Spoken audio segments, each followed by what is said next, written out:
Hello friends, welcome back in daily current affairs of Himachal Pradesh. तो आज हम डिस्कस करेंगे 13 जुलाई 2020 के करंट अफेयर्स। और इस सेशन के एंड में हम कुछ क्वेश्चन भी प्रैक्टिस करेंगे जो कि इस डिस्कशन पे बेस्ड होंगे। और अगर आपको इस सेशन की पीडीएफ चाहिए तो आप मेरे टेलीग्राम चैनल से ले सकते हैं, जिसका लिंक मैं डिस्क्रिप्शन बॉक्स में दिया हुआ है, या फिर आप टेलीग्राम में सर्च कर सकते हैं हिमाचल सक्सेस बुक, और वहाँ पर भी आप इस सेशन की पीडीएफ प्राप्त कर सकते हैं। तो स्टार्ट करते हैं हमारे आज के discussion. Number first is NDRF battalion. तो हिमाचल प्रदेश की पहली एनडीआरएफ बटालियन स्थापित करने के लिए मंडी में जगह फाइनल कर दी गई है। आप देख सकते हैं तस्वीर में, ये वो जगह है जिसे फाइनल किया गया है हिमाचल प्रदेश के मंडी डिस्ट्रिक्ट में। अगर बात की जाए इस जमीन की, तो ये बल्ह घाटी के बहना और कुम्मी पंचायत में स्थित है, और लगभग 340 बीघा ये जमीन है जिसे फाइनल किया गया है हिमाचल प्रदेश की पहली एनडीआरएफ बटालियन स्थापित करने के लिए। आप देख सकते हैं मैप में, ये हमारा मंडी डिस्ट्रिक्ट है और यहाँ हमारा मंडी टाउन है, और ये कुम्मी पंचायत है और ये बहना पंचायत है, जहाँ पे लगभग 340 बीघा जमीन फाइनलाइज की गई है एनडीआरएफ बटालियन स्थापित करने के लिए।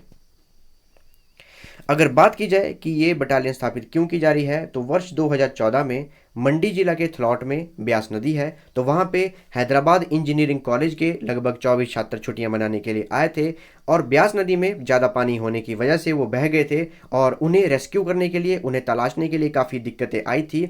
और ऐसी काफ़ी घटनाएं होती रहती हैं हिमाचल प्रदेश में जहाँ पे एनडीआरएफ की ज़रूरत पड़ती है। तो इन सभी घटनाओं के मद्देनज़र रखते हुए इसीलिए ये निर्णय लिया गया कि हिमाचल में एनडीआरएफ की बटालियन स्थापित की जाएगी। और नवंबर 2019 में एनडीआरएफ के आईजी और डीआईजी और सहित अन्य जो अधिकारी थे, उन्होंने मुआयना किया, निरीक्षण किया, और ये निर्णय लिया गया कि हिमाचल प्रदेश के जिला मंडी के बहना और कुम्मी पंचायत में यहाँ पे एनडीआरएफ की बटालियन को स्थापित किया जाएगा। वहीं बात की जाए कुछ फैसिलिटीज़ की, तो इस जगह के नज़दीक ही जो ये जगह फाइनलाइज की गई है, वहाँ पे नेशनल हाईवे भी है, 4 लेन हाईवे भी है, साथ ही में भविष्य में यहाँ पे रेलवे ट्रैक भी इस्टेब्लिश किया जाएगा। अगर बात की जाए एनडीआरएफ की, तो इसकी फुल फॉर्म है नेशनल डिजास्टर रिस्पांस फोर्स, राष्ट्रीय आपदा अनुक्रिया बल, जिसकी स्थापना डिजास्टर मैनेजमेंट एक्ट 2005 के अंतर्गत की गई थी। और ये अपेक्स बॉडी है, जितने भी डिजास्टर होते हैं जैसे बाढ़, भूकंप या तूफान, उनमें जो भी लोगों को हानि होती है और जो भी लोगों को जान माल का नुकसान होता है और लोगों को बचाने का कार्य है, वो किया जाता है नेशनल डिजास्टर रिस्पांस फोर्स के द्वारा। और ये काम करती है नेशनल डिजास्टर मैनेजमेंट अथॉरिटी के अंतर्गत, जो कि मिनिस्ट्री ऑफ होम अफेयर्स के अंतर्गत कार्य करती है। और इसके चेयरमैन है प्रधानमंत्री, और इसके डायरेक्टर जनरल है एसएन प्रधान। आप देख सकते हैं तस्वीर में, ये है एसएन प्रधान, जो कि डायरेक्टर जनरल है हमारे नेशनल डिजास्टर रिस्पांस फोर्स के।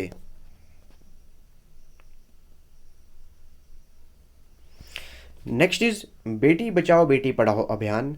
तो बेटी बचाओ बेटी पढ़ाओ अभियान के अंतर्गत जिन जिन लड़कियों द्वारा एक्सीलेंट वर्क किया गया है, उत्कृष्ट कार्य किए गए हैं, अब उन लड़कियों की हर पंचायतों में फ़ोटो लगाई जाएगी, उन्हें सम्मानित किया जाएगा, और इस तरह के पोस्टर और बैनर और फोटो लगाए जाएंगे हर पंचायत में, और इनकी नेम प्लेट भी लगाई जाएगी। और ये सारा कार्य किया जाएगा बेटी बचाओ बेटी पढ़ाओ अभियान के अंतर्गत। वहीं बात की जाए इन लड़कियों की, तो हर पंचायत में लगभग 3 से 5 लड़कियों का चयन किया जाएगा, जिन्होंने अपनी अपनी फील्ड में एक्सीलेंट वर्क किया है, उत्कृष्ट कार्य किया है और उसमें अचीवमेंट हासिल की है। उन लोगों की तस्वीरें लगाई जाएंगी, उनकी नेम प्लेट लगाई जाएंगी, और उन्हें इस चीज़ से सम्मानित किया जाएगा। और ये इसलिए किया जा रहा है ताकि लोगों की सोच लड़कियों के प्रति सकारात्मक हो सके। साथ ही में इन लड़कियों के घरों के बाहर भी इनके नाम की नेम प्लेट लगाई जाएगी और फोटोग्राफ लगाए जाएंगे। अगर बात की जाए बेटी बचाओ बेटी पढ़ाओ अभियान की, तो 22 जनवरी 2015 को इसे भारत सरकार द्वारा लॉन्च किया गया था, और इसका मुख्य उद्देश्य था कि लोगों के बीच में अवेयरनेस, जागरूकता बढ़ाई जाए, लड़कियों के प्रति जागरूकता बढ़ाई जाए। साथ में जो भी वेलनेस सर्विसेज हैं, जो भी योजनाएं हैं, स्कीम्स हैं लड़कियों के प्रति, उनको डेवलप किया जाए और लोगों लोगों तक, घरों घरों तक पहुंचाया जाए कि लड़कियों के लिए कौन कौन सी स्कीम्स लॉन्च की गई हैं। अगर बात की जाए इसकी फंडिंग की, तो शुरुआत में 100 करोड़ की इसकी इनिशियल फंडिंग की गई थी, और 6 राज्यों में इसका मुख्य लक्ष्य रखा गया था, उत्तर प्रदेश, हरियाणा, उत्तराखंड, पंजाब और बिहार, जहां पे लड़कियों की संख्या कम है। इन 6 राज्यों को टारगेट रखा गया था, और अब इसे ऑल ओवर इंडिया का पैन इंडिया मिशन बना दिया गया है। अगर बात की जाए इसकी लॉन्चिंग की, तो ये एक जॉइंट इनिशिएटिव है ministry of women child development का, ministry of health and family welfare का और ministry of human resource development का। इन तीनों ही मंत्रालयों का जॉइंट इनिशिएटिव है बेटी बचाओ बेटी पढ़ाओ अभियान। Next is Surajkund international fair, Surajkund अंतर्राष्ट्रीय मेला।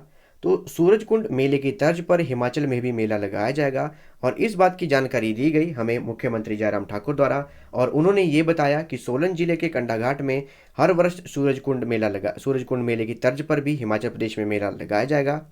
अगर बात की जाए सूरजकुंड इंटरनेशनल फेयर की, सूरजकुंड अंतर्राष्ट्रीय मेले की, तो ये एक आर्ट एंड टूरिज्म का फेयर है, शिल्प और पर्यटन का मेला है जो हर वर्ष हरियाणा के फरीदाबाद में लगाया जाता है। और ये इस वर्ष काफ़ी महत्वपूर्ण था हिमाचल प्रदेश के लिए, क्योंकि इस वर्ष का ये 34वां एडिशन था जिसे 1 से 16 फरवरी 2020 के बीच में ऑर्गेनाइज किया गया था, आयोजित किया गया था। और इस वर्ष की जो थीम स्टेट थी, थीम राज्य था, वो था हिमाचल प्रदेश। इसीलिए काफ़ी महत्वपूर्ण है ये हिमाचल प्रदेश के लिए। आप देख सकते हैं इस तरह का लोगो डिज़ाइन किया गया था सूरजकुंड इंटरनेशनल फेयर 2020 के लिए। अगर बात की जाए थीम स्टेट की, तो हर वर्ष अलग अलग राज्यों का इसमें चुनाव किया जाता है, जिसमें जो भी राज्य है उनकी कला, जो भी उनका भोजन और हस्तशिल्प है, उसकी एग्जीबिशन लगाई जाती है और उसको बढ़ाया और बढ़ावा दिया जाता है। अगर बात की जाए पार्टनर कंट्री की, तो इस बार की जो पार्टनर कंट्री थी सूरजकुंड मेले में वो थी उज्बेकिस्तान। और कुछ वन लाइनर्स हैं कि कौन कौन सी चीज़ें कहाँ कहाँ बनाई जाएंगी। तो शिमला में हेलीपोर्ट बनाया जाएगा, कांगड़ा में विलेज हट बनाई जाएगी, मनाली में आर्टिफिशियल क्लाइंबिंग वॉल बनाई जाएगी, कृत्रिम क्लाइंबिंग वॉल बनाई जाएगी, चंबा के भलाई माता मंदिर में कला और शिल्प केंद्र बनाया जाएगा, आर्ट एंड क्राफ्ट सेंटर बनाया जाएगा, कांगड़ा के बीड़ में पैराग्लाइडिंग केंद्र बनाया जाएगा। पैराग्लाइडिंग अभी वहाँ होती है कांगड़ा के बीड़ बिलिंग में, लेकिन उसके लिए प्रॉपर इंफ्रास्ट्रक्चर तैयार किया जाएगा। शिमला में लाइट एंड साउंड कार्यक्रम शुरू किया जाएगा। मंडी के जंजैहली में इको टूरिज्म गंतव्य स्थान बनाया जाएगा, इको टूरिज्म डेस्टिनेशंस बनाई जाएंगी। और अटल सुरंग, जिसे हम रोहतांग टनल के नाम से जानते हैं, उसमें विस्टा डोम बसेज चलाई जाएंगी। अगर बात की जाए विस्टा डोम बसेज की, तो ये इस एक प्रकार की ऐसी बसेज हैं जिनकी छत ट्रांसपेरेंट होती है, रूफ ट्रांसपेरेंट होती है। और रिसेंटली जो हमारी कालका Shimla world heritage railway line है, उस पर जो ट्रेनें चली हैं, जो उसके रेलवे ट्रेन्स हैं, वो भी अब विस्टा डोम स्टार्ट की गई हैं। तो ये थी हमारी आज की डिस्कशन। रिवाइज करते हैं हमने क्या क्या डिस्कस किया। सबसे पहले हमने डिस्कस किया first NDRF battalion of Himachal Pradesh. Number second हमने डिस्कस किया जो भी लड़कियां एक्सीलेंट कार्य करेंगी, बेटी पढ़ाओ बेटी बचाओ अभियान के अंतर्गत उनके फोटोग्राफ्स और नेम प्लेट्स लगाई जाएंगी। नंबर थर्ड हमने डिस्कस किया सूरजकुंड इंटरनेशनल फेयर के बारे में, और ऐसा ही मेला हिमाचल प्रदेश में लगाया जाएगा। और एंड में हमने कुछ वन लाइनर्स डिस्कस किए। अब हम कुछ क्वेश्चन प्रैक्टिस करेंगे जो कि इस डिस्कशन पे बेस्ड होंगे। तो स्टार्ट करते हैं हमारी question practice. Number first is who is the chairman of national disaster management authority. राष्ट्रीय आपदा अनुक्रिया बल के अध्यक्ष कौन हैं। ये रही हमारे पास 4 ऑप्शंस और आपके पास 5 सेकंड है इस क्वेश्चन को अटेम्प्ट करने के लिए। अटेम्प्ट कीजिए, आपका टाइम शुरू होता है अब।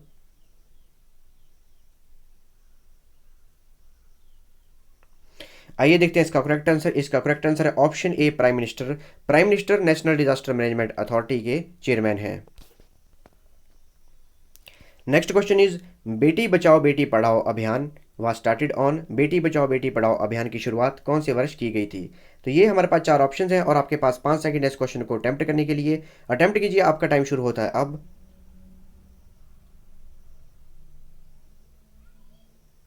आइए देखते हैं इसका करेक्ट आंसर। इसका करेक्ट आंसर है ऑप्शन सी, 22 जनवरी 2015 को बेटी बचाओ बेटी पढ़ाओ अभियान की शुरुआत की गई थी। Next question is Surajkund international fair was organised in which state of India.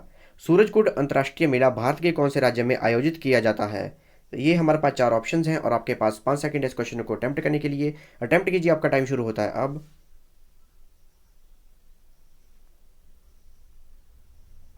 आइए देखते हैं इसका करेक्ट आंसर। इसका करेक्ट आंसर है ऑप्शन डी, हरियाणा। तो हरियाणा के फरीदाबाद में सूरजकुंड अंतर्राष्ट्रीय मेला हर वर्ष आयोजित किया जाता है। तो ये थी हमारी आज की discussion. Thanks for watching video. Do like, share and subscribe my channel.